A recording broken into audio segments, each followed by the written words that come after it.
Students, आज हम मुस्लिम law में क्लासिफिकेशन ऑफ मुस्लिम मैरिज, जिसे काइंड्स ऑफ मुस्लिम मैरिज ही कहते हैं, उसके बारे में पढ़ाई करेंगे। इससे पहले वीडियो में हमने मुस्लिम लॉ में मैरिज के लिए क्या कंडीशन होनी चाहिए ये डिस्कस कर चुके हैं। आज का जो हमारा टॉपिक है, classification of marriage under the Muslim personal law. Forms of marriage या इसे काइंड्स ऑफ मैरिज भी कह सकते हैं, क्लासिफिकेशन ऑफ मैरिज भी कह सकते हैं। सही मैरिज, जिसे वैलिड मैरिज भी बोलते हैं। फासिद मैरिज, जो इरेगुलर मैरिज होती है। बातिल मैरिज, जिसे वाइड मैरिज कहा जाता है।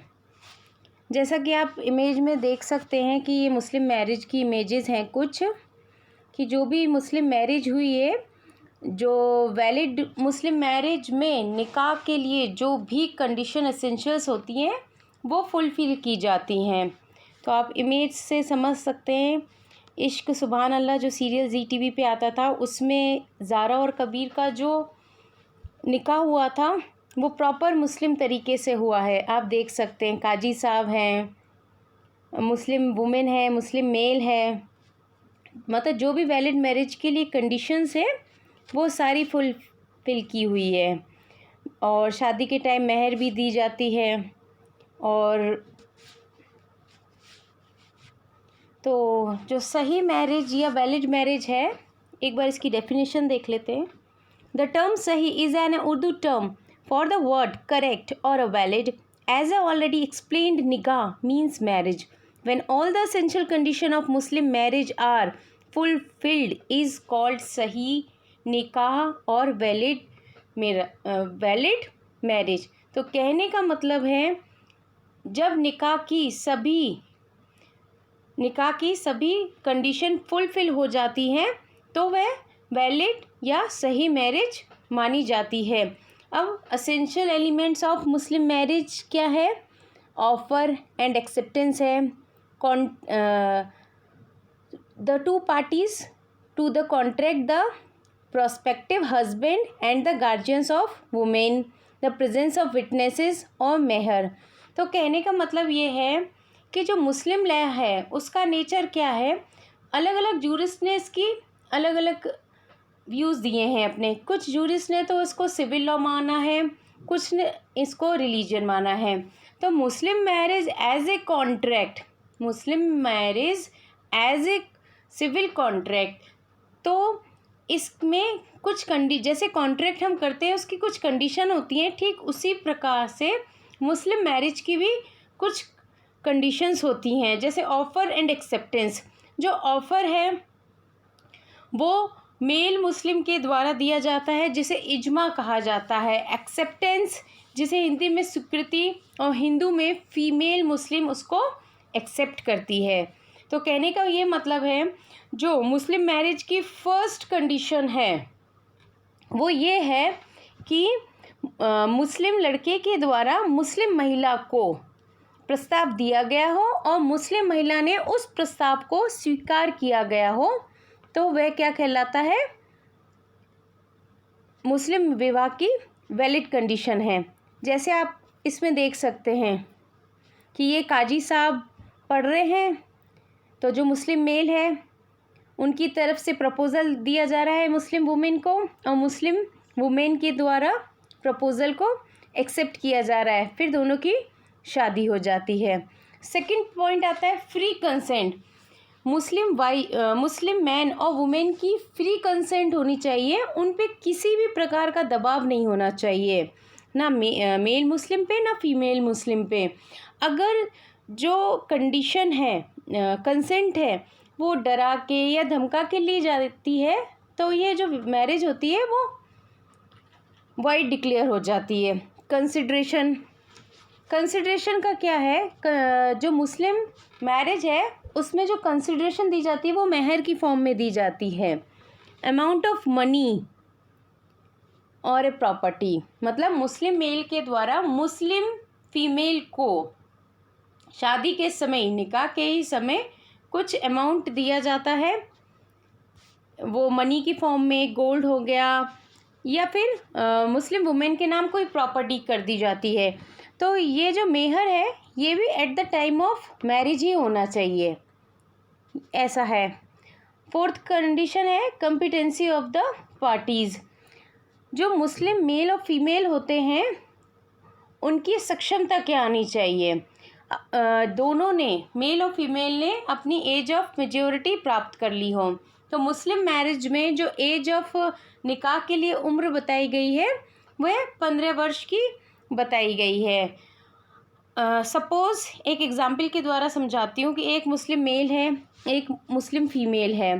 तो जो मुस्लिम फ़ीमेल है उसकी जो एज है निकाह के समय वो 13 साल की है, लेकिन जो मुस्लिम मैन है उसकी उम्र निकाह के समय कितनी है, 18 साल। तो मेल तो मेजर है निकाह के लिए, लेकिन जो फीमेल है वो माइनर है। तो फीमेल की तरफ से उसके गार्जियंस निकाह के लिए परमिशन दे सकते हैं, तो ये भी वैलिड होती है। ठीक है, तो जो सिया लॉ है और सुन्नी लॉ है इनमें कुछ हेयर्स बताए हैं कि कौन कौन मुस्लिम फीमेल के लिए मुस्लिम फीमेल को मुस्लिम फीमेल की तरफ से सहमति दे सकते हैं। तो जो शिया लॉ है उसमें से फादर और ग्रैंडफादर, लेकिन सुन्नी लॉ में father, mother, brother, relatives of father और रिलेटिव्स ऑफ मदर को भी इंक्लूड किया गया है कि वो भी जो माइनर मुस्लिम वुमेन है उसकी तरफ से विवाह के लिए मान्यता दे सकते हैं। फिर प्री नेप्चुअल एग्रीमेंट, हस्बैंड या वाइफ अगर कोई प्री नेप्चुअल एग्रीमेंट करना चाहे तो वो भी कर सकते हैं निकाह के समय, वो भी वैलिड होता है। जैसा कि अब आपको बता ही दिया, समझ गए होंगे कि सही विवाह क्या हुआ। जो मुस्लिम सही विवाह वह विवाह होता है जिसमें मुस्लिम विवाह की सारी कंडीशंस को फॉलो किया जाता है। सुन्नी, और अगर गर्ल माइनर होती है तो उसकी तरफ से जो सुन्नी विधि है उसमें फादर, ग्रैंडफादर, ब्रदर, फादर के तरफ से जो रिलेटिव है और मदर की तरफ से जो रिलेटिव है, जैसे मामा हो गया, और फादर की तरफ से चाचा, दादा, ताऊ जी, ये कंसेंट दे सकते हैं। लेकिन जो शिया लॉ है उसमें जो कंसेंट आएगी वो सिर्फ फादर की और ग्रैंडफादर की आएगी। अब ये है कि जैसे इसके कुछ रूल्स और हैं, जैसे मुस्लिम मैरिज में एक चीज़ और है कि अगर सुन्नी पुरुष सिया महिला से जो विवाह करता है वो हमेशा वैलिड माना जाता है, लेकिन सुन्नी पुरुष और शिया पुरुष किताबिया या गैर किताबिया महिला से विवाह करता है वो भी वैलिड माना जाता है।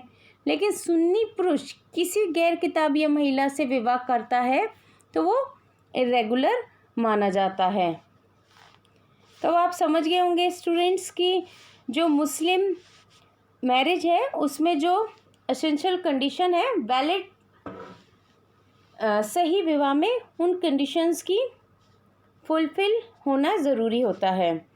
अब fundamental of happy marriage life, अब जब इनकी मुस्लिम मैन और वुमेन की निकाह हो गया तो इनको हस्बैंड और वाइफ का स्टेटस मिल गया सोसाइटी में।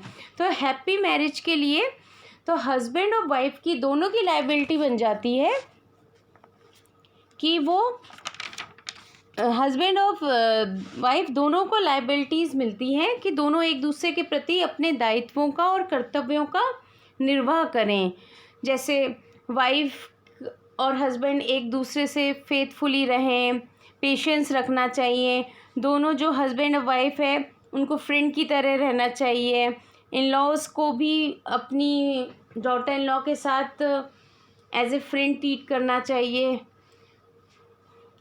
अब जो ये वैध मैरिज है, सही विवाह है, इसका क्या इफ़ेक्ट पड़ता है, इसका इफ़ेक्ट क्या पड़ता है अब एक बार देखते हैं। तो पहले एक हल्का सा रिवाइज कर लेते हैं कि वैध विवाह, सही विवाह या वैलिड मैरिज उसे कहा जाता है जिसमें विवाह की सभी शर्तें पूरी होती हैं, जैसे प्रपोजल और एक्सेप्टेंस, फ्री कंसेंट, एक ही मीटिंग में शादी होनी चाहिए, ब्लड रिलेशन वालों से विवाह नहीं होना चाहिए और विवाह संबंध से भी विवाह नहीं होना चाहिए। दायित्रों के साथ भी संबंध नहीं होना चाहिए। वैध विवाह से जो संतानें उत्पन्न होती हैं वो लेजिटिमेट चाइल्ड होते हैं और उनको मदर और फादर की दोनों की ही प्रॉपर्टी में राइट्स मिलते हैं। पति और पत्नी दोनों के मध्य अधिकारों और कर्तव्यों का सृजन होता है। पत्नी को पति से अधिकार के रूप में मेहर प्राप्त करने का अधिकार होता है, भरण पोषण प्राप्त करने का अधिकार होता है, पति के घर में रहने का अधिकार प्राप्त होता है और पत्नी को पति के प्रति श्रद्धा रखे, उसकी आज्ञा का पालन करें, उसको फिजिकल रिलेशनशिप बनाने से कभी मना नहीं करना चाहिए। पति की मृत्यु हो जाने के बाद या फिर विवाह विच्छेद अगर होता है तो जो इद्दत का पालन करना चाहिए। और लीगल इफेक्ट क्या पड़ता है कि जो इन दोनों के द्वारा मतलब सही मैरिज के द्वारा जो भी शादियां होती हैं उसका लीगल इफेक्ट ये पड़ता है कि इन मुस्लिम हस्बैंड और वाइफ के बीच में जो भी रिलेशंस होते हैं वो फिज़िकल रिलेशन वैलिड होते हैं।